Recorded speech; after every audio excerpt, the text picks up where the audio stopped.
O Gilberto Gil nos mostra como que o tempo ele é finito, assim como nós somos finitos. E ele pede o tempo para ensinar-nos.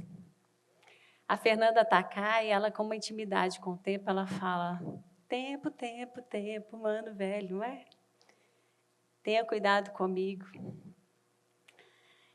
E o Lulu Santos fala que o tempo escorre pelas mãos, mesmo sem se sentir, e não há tempo que volte, amor. E o Renato Russo, ele fala que o tempo está perdido, né? Não temos tempo a perder. E como que o tempo passa? Como que o tempo é nosso aliado? Como que o tempo nos transforma? Como que o tempo nos acalma, nos apavora? E com a passagem do tempo, a gente pode ver coisas que foram inovadoras na época, transformaram vidas e que hoje estão obsoletas. Aqui nós temos a máquina de datilografia, a máquina registradora, o pager, o telefone fixo, que o nosso colega já falou anteriormente, que em muitas casas nem existem mais, e o ferra-brasa. Temos objetos também que, com o olhar cuidadoso, eles se transformam. Então, uma chaleira pode virar um vaso, um pedaço de madeira pode virar um móvel, uma cabeceira de cama pode virar um porta-treco, uma coisa para a gente pendurar. E aqui também as latinhas podem virar porta-trecos, porta-lápis. Quantas coisas podem ser ressignificadas, revalorizadas, reutilizadas? Aqui eu trago lembranças pessoais do álbum de fotografia, que hoje em dia está tão fora de moda, né? As fotos são digitais e a gente já não perde tempo passando as fotos. E, ao passar as fotos, a gente lembra dos momentos, a gente lembra das histórias, e vem a emoção. E com eles, e eu particularmente, gosto muito de foto impressa, porque traz esse momento das lembranças. A vitrola me lembra os domingos, quando meu pai colocava música para a gente ouvir. E a gente ainda tem uma radiola até hoje, que é uma radiola e uma vitrola juntos. E tem as bandas de música, que falam das raízes das minhas raízes. E, ao ver a banda de música, ao ouvir a banda de música, a minha vontade é sair para fora e acompanhar a banda. E tem coisas que, com o passar do tempo, elas ficam mais valiosas, mais preciosas, mais raras e mais caras, como o vinho e o uísque. E como que isso não pode ser a gente trazer isso para o humano? A gente vive numa sociedade jovem-cêntrica, que a gente valoriza o que é novo e desvaloriza o que é velho. As coisas velhas são deixadas de lado. A gente pode ver no nosso dia a dia um telefone, uma roupa, a gente vai colocando as coisas de lado. Talvez não tenha utilidade nenhuma. E quem foi que disse que tudo que é velho precisa ser descartado? Se a gente olhar à nossa volta, ao nosso redor, a gente pode encontrar pessoas, histórias que nos envolvem e que nos emocionam também. O Ari Fontoura, ele vai fazer 91 anos semana que vem. Ele se reinventou na pandemia. Ele criou um canal e foi se reinventando. E ele fez muito sucesso, trazendo mensagens otimistas, positivas.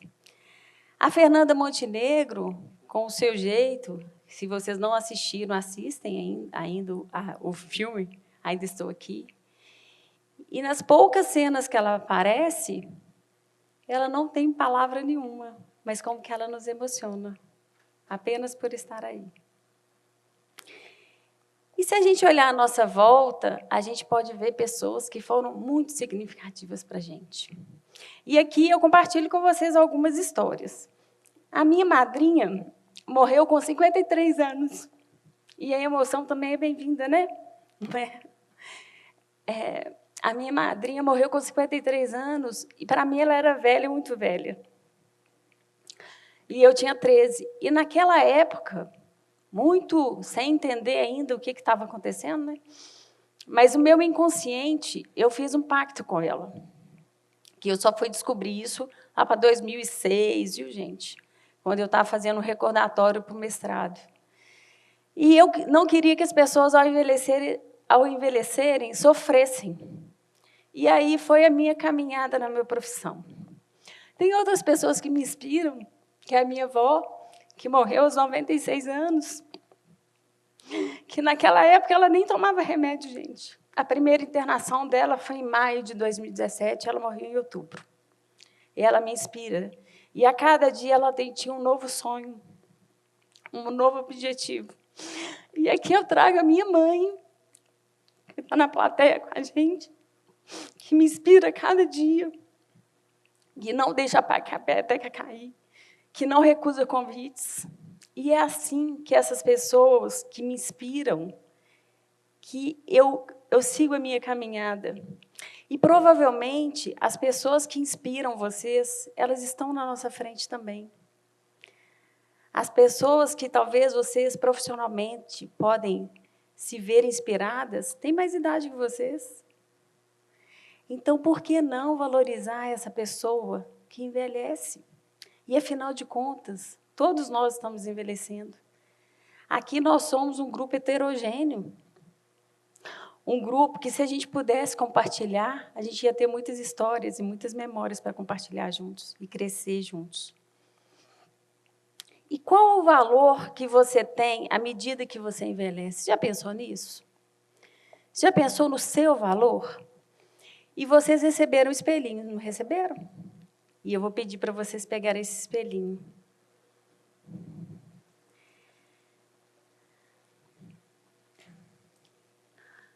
E eu quero que vocês se olhem no espelho. Mas se olhem para ver valor. Não vale ver defeito, tá, gente? Ah, estou com ruga, meu cabelo está branco. Ah, eu estou precisando disso. Não é para colocar defeito, é para vocês verem valor no que vem. E o que é valor? O que eu sou bom, as minhas habilidades, as minhas capacidades. É o meu poder. O que tem aí para você ver? Vê além do espelho. Uma vez eu fiz isso com uma pessoa, ela ficou umas 3 semanas sem me ver. Porque ela não gostou do que ela viu.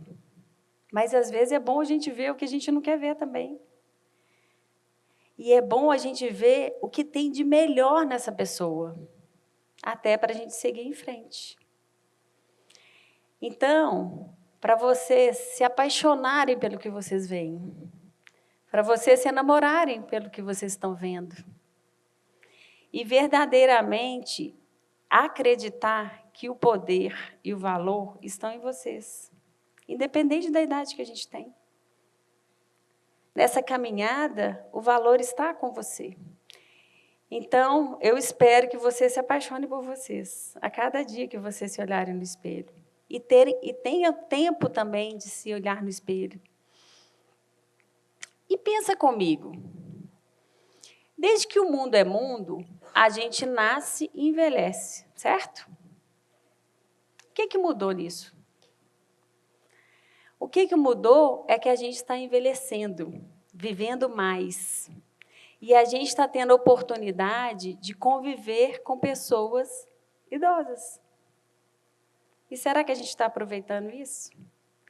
Será que a gente está aproveitando esse tempo que nos tem sido dado? E não importa o tempo. Às vezes a gente pode falar assim, já vivi demais, mas você pode ter mais 5 anos pela frente. Você pode ter mais 10, mais 20. Se você tem 20, você pode ter 50, 70. O que você vai fazer nesse tempo que te resta? O que você vai fazer da sua vida? E, às vezes, com essa passagem do tempo, a gente escuta frases, nossa, você não parece a idade que você tem. Parece um elogio, não parece? Ela está ótima para essa idade, para a idade dela? Desculpe perguntar, mas quantos anos você tem? Não parece um elogio? E quantas vezes a gente vê, fala assim, você é muito velho para essa vaga. Ou você é novo demais para essa vaga. E isso tem um nome. Esse nome é etarismo ou idadismo. E parece uma palavra que está muito na moda, mas ela foi falada a primeira vez em 1969, por um gerontólogo. Então, quer dizer, uma palavra tão antiga, fazendo tanto sucesso agora. E nós também somos uma sociedade etarista, idadista. Quantas vezes nos passa pela cabeça essas frases aí? Como se a gente não fosse chegar lá. Mas se tudo der certo, nós vamos chegar lá. E eu tenho certeza que vocês não querem fazer parte dessa estatística aí, dessas manchetes. Porque, às vezes, isso acontece com outro. Não chegou a minha vez ainda? Isso não é problema meu. Mas será que não é problema meu? De novo, se tudo der certo, a gente vai chegar lá.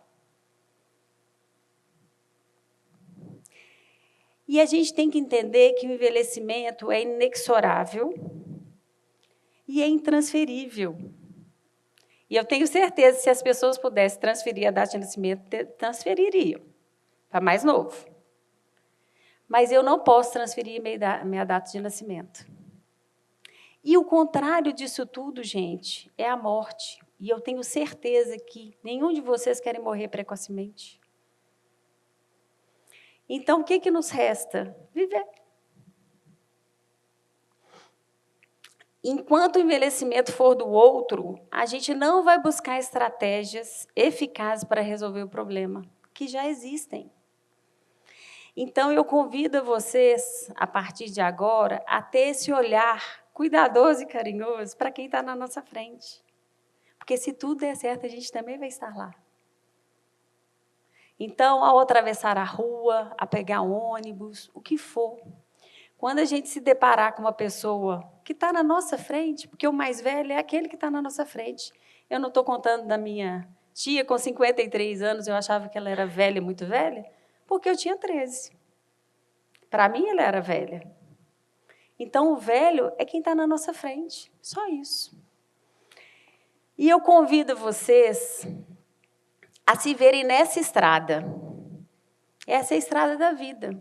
E vocês são o motorista. Vocês são os condutores.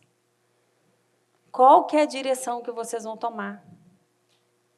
Enquanto motorista, a gente olha para o retrovisor para a tomada de decisões, certo? Para ver se o caminho está livre, se eu posso ultrapassar, se está tudo ok. Não é assim?